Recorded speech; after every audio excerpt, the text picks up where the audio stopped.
I'm Emma. Well, I guess I still am James's wife. This is the story of how our dream became a nightmare. It was supposed to be our fresh start, an abandoned psychiatric hospital from the Victorian era, just waiting to be transformed into a charming boutique hotel. Can you believe it, Em? It's ours. It's perfect. Well, almost perfect. If only we'd known then what almost really meant. You two the new owners? Yes, sir. James and Emma Caldwell.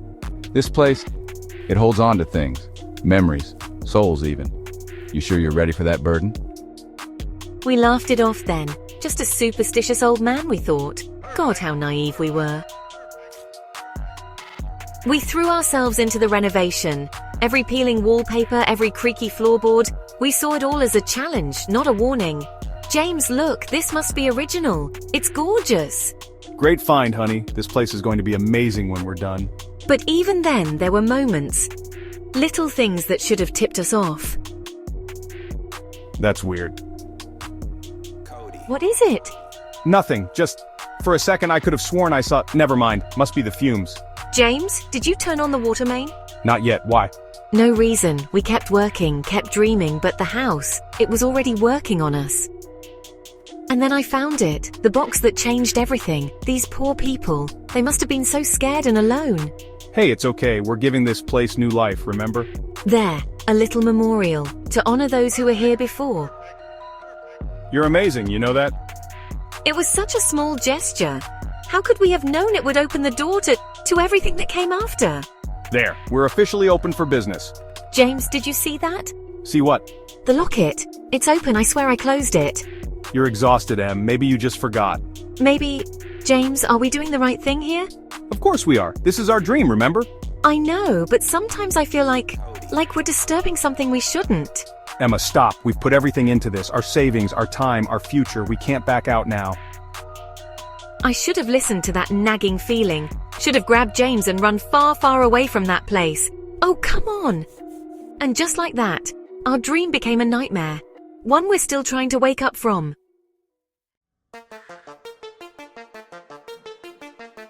The day Dr. Reed arrived, I remember thinking how normal everything seemed. God, what fools we were. Good evening. I believe you have a room for Dr. Eleanor Reed. There was something about her. Something I couldn't quite place. Like a word on the tip of your tongue, just out of reach. Welcome, Dr. Reed. We're so excited to have you as our first guest. I'm James, and this is my wife, Emma. How atmospheric.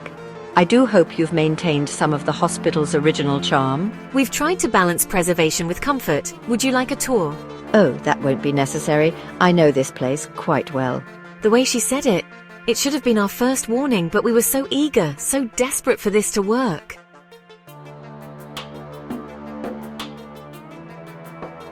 As James showed Dr. Reed to her room, I felt drawn to a part of the hospital we hadn't fully explored yet. Oh my God! There she was, Dr. Reed. But not as she was now.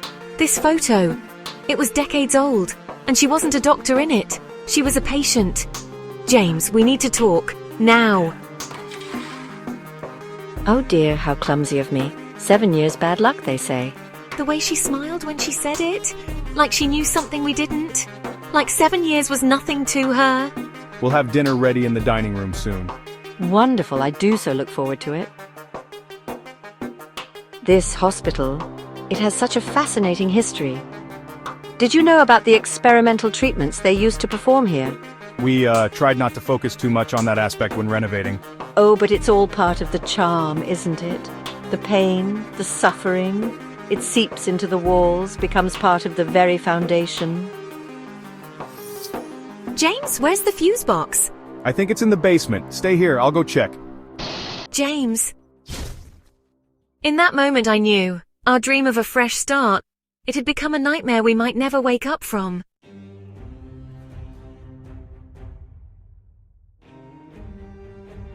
James, where are you?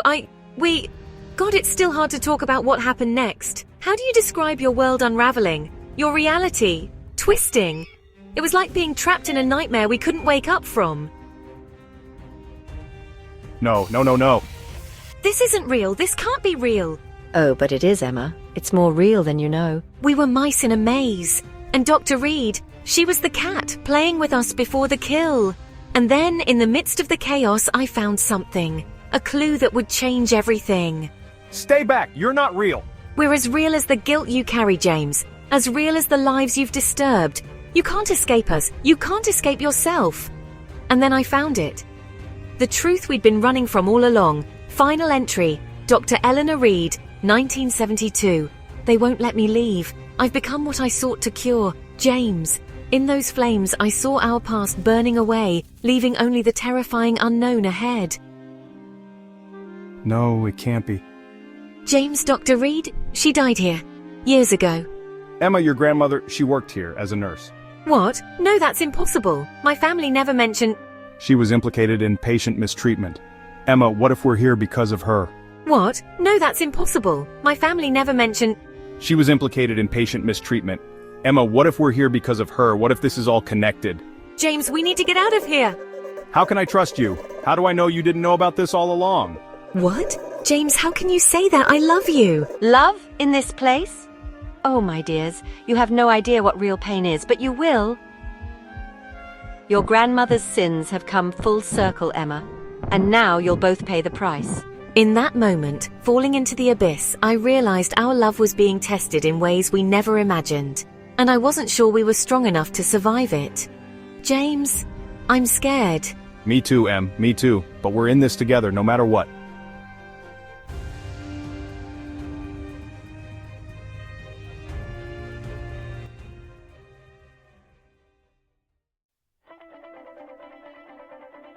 The padded cell. It felt like a tomb. Our tomb. But in that moment of utter despair, we found something we thought we'd lost. A connection that transcended our fear. James, I'm so sorry. I should have told you about my grandmother. If I'd known. No, Em, I'm sorry. I should never have doubted you. Whatever happens, we're in this together. And then, the hospital decided to show us what real nightmares look like. Emma, the locket, it's glowing. It's warm. James, I think this is the key. We need to find Dr. Reed. We stepped into a world where physics and reality no longer applied, where every turn could lead to salvation or damnation. The hospital had become a labyrinth of our deepest fears, each corridor a manifestation of our collective nightmares. Stay close to me, Em. I'm trying. The hospital, it's trying to separate us. Welcome to the grand finale, my dears. Shall we dance? James, the locket. We need to open it. In that moment, I saw every horror this place had ever witnessed. Every scream, every tear, every broken soul. The weight of decades of suffering pressed against us, threatening to consume us whole. But in James's hands, the locket pulsed with a light that seemed to hold the darkness at bay, if only for a moment. Em, look. It's working! We need to find Dr. Reed. You think you can undo decades of pain and suffering with a trinket?